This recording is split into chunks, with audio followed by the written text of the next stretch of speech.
प्यारे बच्चों, good morning. आज हम लोग अपने पाठ्यक्रम के अंतर्गत आने वाले काव्य सौंदर्य के तत्व का अध्ययन करेंगे।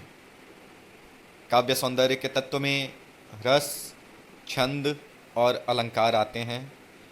क्योंकि शुरुआत रस से है, आइए आज हम लोग रस का अध्ययन करते हैं। आइए शुरू करते हैं। काव्य सौंदर्य के तत्व,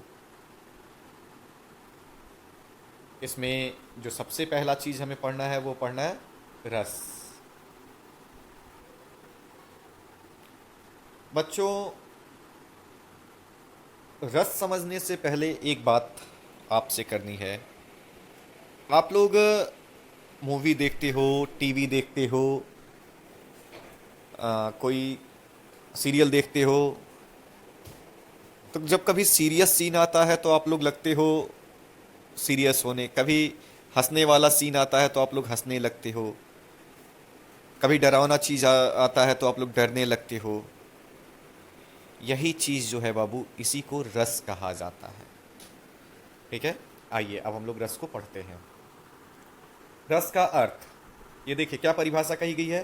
काव्य को पढ़ने या सुनने से जो आनंद प्राप्त होता है उसे रस कहते हैं।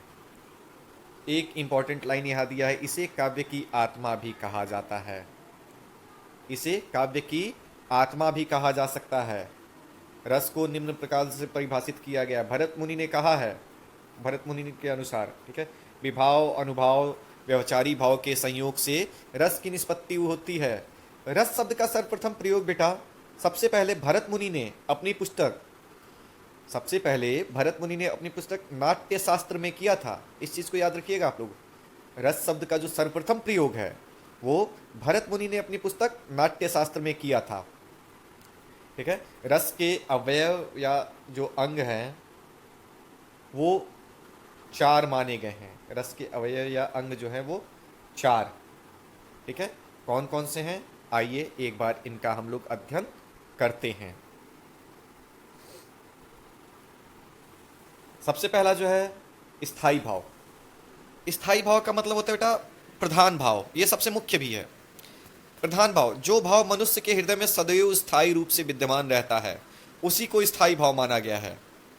ठीक है, उसी को स्थाई भाव कहा गया है। स्थाई भावों की संख्या जो है 9 मानी गई है, किंतु बाद में विद्वानों ने दो और भाव बढ़ा दिए, वात्सल्य और भक्ति। वात्सल्य और भक्ति रस को बढ़ा दिया, तो इस वजह से स्थाई भाव की संख्या अब 11 मानी जाती है। आइए देखते हैं। ये यहाँ क्रम से दिया हुआ है। यहाँ दिया हुआ है क्रम संख्या 1। क्रम संख्या 1 रति, श्रृंगार रस, स्त्री पुरुष के का जो है प्रेम। देखिए स्थाई भाव, रस और अर्थ यहाँ दिया हुआ है 1 से लेके 11 तक। जैसे क्रोध का है, क्रोध जो है किस रस का स्थाई भाव हो गया, रौद्र रस का। इसका क्या अर्थ हो गया, किसी कार्य की असफलता के कारण उत्पन्न जो भाव होता है। शोक जो है वो करुण रस का स्थाई भाव हो गया। अपनी प्रिय वस्तु के वियोग में जो हम लोग शोक भाव करते हैं। भय जो है भयानक रस का हो गया। ठीक है, अद्भुत रस का विस्मय या आश्चर्य हो गया। वीर रस का उत्साह हो गया। जैसे स्थाई भाव का मतलब, अगर एक पोयम हम लोग पढ़ रहे हैं, वीर रस का कोई पोयम पढ़ रहे हैं, ठीक है, तो हमारे टोन में अपने आप, हमारे उसको पढ़ने के तरीके में अपने आप जो है उत्साह आता जाता है। जैसे अगर हम लोग पढ़ें, बुंदेले हर बोल के मुंह से हमने सुनी कहानी थी, खूब लड़ी मर्दानी वो तो झांसी वाली रानी थी। इस पोयम को, इस कविता को बाबू, ये जो है वीर रस की कविता है, इसको कभी भी हम लोग धीरे पढ़ ही नहीं पाएंगे। धीरे का मतलब ऐसे कभी पढ़ नहीं पाएंगे। बुंदेले हर बोल के, देखो जब इसको ऐसे पढ़ेंगे तो ना ये पढ़ने में अच्छा लगेगा और ना ही यह सुनने में अच्छा लगेगा बाबू। तो इसलिए जिस किसी कविता को पढ़ने के पश्चात हमारे मन में जो भाव जागृत होता है उसी को स्थायी भाव कहते हैं। इनकी संख्या 11 होती है। यहाँ पे मैंने इनकी संख्या और इनके बारे में बताया है। आइए अब आगे देखते हैं अगला। अब हम लोग पढ़ेंगे विभाव। आइए विभाव, विभाव को देखते हैं। जो व्यक्ति, वस्तु, परिस्थिति आदि स्थायी भावों को जागृत करते हैं, उन कारणों को विभाव कहते हैं। ठीक है, यह दो प्रकार के होते हैं, आलंबन विभाव और उद्दीपन विभाव। आलंबन विभाव क्या होता है बाबू? किसी व्यक्ति या वस्तु के कारण मन में जब स्थायी भाव जागृत होता है तो उसे उसका आलंबन विभाव कहा जाता है। उदाहरण यहाँ पे दिया हुआ है, यदि किसी व्यक्ति के मन में मगरमच्छ को देखकर भय का स्थायी भाव जागृत हो जाए तो यहाँ मगरमच्छ उस व्यक्ति के मन में उत्पन्न भय नामक स्थायी भाव का आलंबन विभाव होगा। आलंबन विभाव के भी दो पक्ष होते हैं, आश्रय आलंबन, ठीक है, जिसके मन में भाव जगे वह आश्रय आलंबन कहलाता है, और विषय आलंबन क्या होता है? जिसके प्रति या जिस कारण से मन के भाव जगे या वह विषय आलंबन कहलाता है। बाबू जैसे उदाहरण यहाँ पे दिया हुआ है, यदि राम के मन में सीता के प्रति रति अर्थात प्रेम का भाव जगता है तो राम आश्रय आलंबन होंगे और सीता विषय आलंबन होंगी।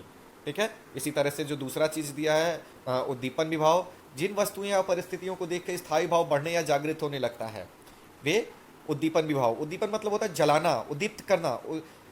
ठीक है, स्थायी भाव जिन चीजों को देख के और तेजी से जलने लगे वही उद्दीपन विभाव कहलाता है, जैसे एकांत स्थल, चांदनी।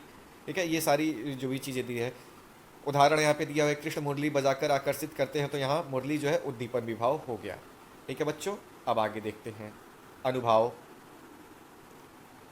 अनुभाव भाव का बोध कराने वाले कारण तथा मानव मन में स्थायी भाव को जगाने पर जो शारीरिक चेष्टाएं दिखाई देती हैं उन्हें अनुभाव कहते हैं। जैसे भेड़ियों को देखकर भय से कांपना या बचाव के लिए जोर जोर से चिल्लाना। देखिए यहाँ पे दे दिया है कि भाव का बोध कराने वाले कारण, जैसे दिया भेड़िया को देख के जब कांपने लगा तो मन में कारण आया ना भेड़िया का डर। ठीक है, और जो जोर जोर से आदमी चिल्लाने लगता है ये शारीरिक चेष्टाएं हो गई, इन्हीं को अनुभाव कहते हैं। ये चार प्रकार के होते हैं, कायिक शरीर की बनावटी, ठीक है, बनावट जो होता है, मानसिक जो हमारे दिमाग से, ठीक है, हृदय की भावना के अनुकूल मन में आनंद का सुख दुख, ठीक है, मस्तिष्क में तनाव, ये सारी चीज़ें होती हैं। आहार्य मन के भावों के अनुसार अलग अलग बनावटी वेश रचना करना आहार्य अनुभाव कहते हैं। ठीक है, सात्विक जो अनुभव मन में आए भाव के कारण स्वयं प्रकट हो जाते हैं सात्विक भाव कहलाते हैं। ऐसे शारीरिक विकारों को पर आश्रय का कोई वश नहीं चलता है। सात्विक अनुभव 8 प्रकार के हुए। ठीक है, कौन कौन से बाबू देखते हैं? स्तंभ शरीर के अंगों का जड़ हो जाना। ठीक है, श्वेत मतलब पसीना होता है, पसीने से तर हो जाना। रोमांच, जब रोमांच होता है तो आपको मालूम है रोंगटे हम लोगों के खड़े हो जाते हैं। स्वर भंग मतलब आवाज ही ना निकले। इसके पश्चात कंप मतलब कांपना। विवर्णता चेहरे का रंग उड़ जाना। अश्रु मतलब आंसू, और प्रलय मतलब एकदम सुध-बुध खो जाना। इसके बाद हमारा चौथा और अंतिम आता है संचारी भाव। संचारी भाव जो होता है मन में उत्पन्न होने वाले अस्थिर मनोविकार को संचारी भाव कहते हैं। भरत मुनि के अनुसार ये पानी में उठने और अपने आप विलीन होने वाले बुलबुले के समान है। आचार्यों ने इसकी संख्या 33 मानी गई है, जो यहाँ निम्नलिखित दी हुई है। निर्वेद, आवेग, दैन्य, श्रम, मद, जड़ता, उग्रता, मोह, विबोध, स्वप्न, अपस्मार, गर्व, मरण, अलसता, अनमस, निद्रा, अवहिस्ता, औत्सुक्य, उन्माद, शंका, स्मृति, मति, व्याधि, संत्रास, लज्जा, हर्ष, सूया, विषाद, धृति, चपलता, गलानी, चिंता या वितर्क। तो बच्चों इस तरह से हम लोगों ने देखा कि रस के जो 4 मुख्य अवयव हैं उनको कैसे होते हैं। अब आइए हम लोग अपने पाठ्यक्रम में आने वाले रस के बारे में चर्चा करते हैं। पहला श्रृंगार रस और दूसरा वीर रस। तो आइए पहले श्रृंगार रस में। श्रृंगार रस स्त्री पुरुष के सौंदर्य और प्रेम संबंधित वर्णन में परिपक्व अवस्था को श्रृंगार रस कहते हैं। श्रृंगार रस का स्थायी भाव रति है। यह रसराज भी कहलाता है। 1 नंबर का क्वेश्चन आपसे यह भी पूछा जा सकता है कि रसराज किस रस को कहते हैं? श्रृंगार रस। श्रृंगार रस के 2 भेद होते हैं जिन्हें निम्नलिखित तरीके से समझा जा सकता है। संयोग श्रृंगार, जहाँ स्त्री पुरुष के प्रेम व मिलन का वर्णन हो वहाँ संयोग श्रृंगार। इसकी परिभाषा इस तरह से भी लिख सकते हैं, जब विभाव, अनुभाव और संचारी भाव के संयोग से रति नामक स्थायी भाव जागृत हो तो वहाँ पे संयोग श्रृंगार होता है। ठीक है, जैसे यहाँ पे दिया हुआ है, कौन हो तुम बसंत के दूत, पतझड़ में अति सुकुमार, घंटिमीर में चपरा की रेख, तपन शीतल में मंद बयार। ठीक है, तो इसका स्पष्टीकरण, ये स्पष्टीकरण अवश्य लिखना रहता है। स्थायी भाव इसमें रति, विभाव जो है आश्रय मनु, उद्दीपन एकांत प्रदेश, अनुभाव श्रद्धा की सुंदरता, कोकिल कंठ, रम्य वेशभूषा, संचारी भाव हर्ष, चपलता और सुख आदि। ठीक है, इसके अन्य उदाहरण दिए हैं। मैं तो गिरधर के घर जाऊं, गिरधर मारो साचो प्रीतम, देखत रूप लुभाऊं। ठीक है, या यहाँ एक दो और उदाहरण दिए हुए हैं। करत बत कही अनुसन, मन से रूप लुभान, मुख सरोज मकरंद छवि कर, मधुप इयोपान। या इसी तरह अगला दिया, देखन मिस मृग बिहर तरु, फिरती बहोरी बहोरी, निरखी निरखी रघुवीर छवि, बाढ़ी प्रीति न घनेरी। ठीक है बच्चों, तो इस तरह से आप लोगों ने संयोग श्रृंगार का उदाहरण देखा। अब देखते हैं हम लोग वियोग श्रृंगार। आइए देखते हैं वियोग श्रृंगार। जहाँ स्त्री पुरुष के बिछड़ने का वर्णन हो वहाँ वियोग या विप्लव श्रृंगार होता है। जैसे एग्जाम्पल दिया हो, मेरे प्यारे नौ जलंद के कंज से नेत्र वाले, जाके आए न मधुवन से और न भेजा संदेशा, मैं रो रो कर प्रिय विरह से बावली हो रही हूँ, जाके मेरी सब दुख कथा श्याम को तू सुना दे। ठीक है, यहाँ स्थायी भाव रति, विभाव आलम्बन में जो कृष्ण हो जाएंगे, आश्रय में राधा, उद्दीपन में शीतल मंद पवन और एकांत स्थल, अनुभाव विषाद, रो रो कर अपने प्रिय का इंतजार करना या विलाप करना, संचारी भाव स्मृति, विषाद, चपलता, आवेग, उन्माद आदि। अन्य उदाहरण उद्धव है जो दिया हुआ है, उद्धव मन भय ना 10-20, एक तो सो गयो श्याम संग, कौन आराधे ईस।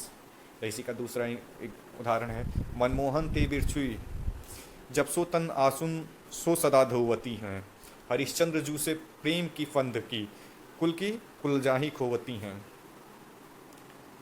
इसी का अगला उदाहरण है, दुख के दिन को भांति बीते बिरहा गमन रैन संजोती हैं, हम ही अपनी दशा जाने, सखी निसी सोवती हैं कि धो रोवती हैं।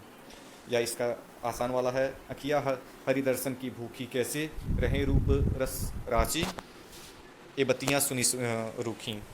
तो बच्चों, इस तरह से हमने अपने पाठ्यक्रम में आने वाले रस का अध्ययन किया। धन्यवाद।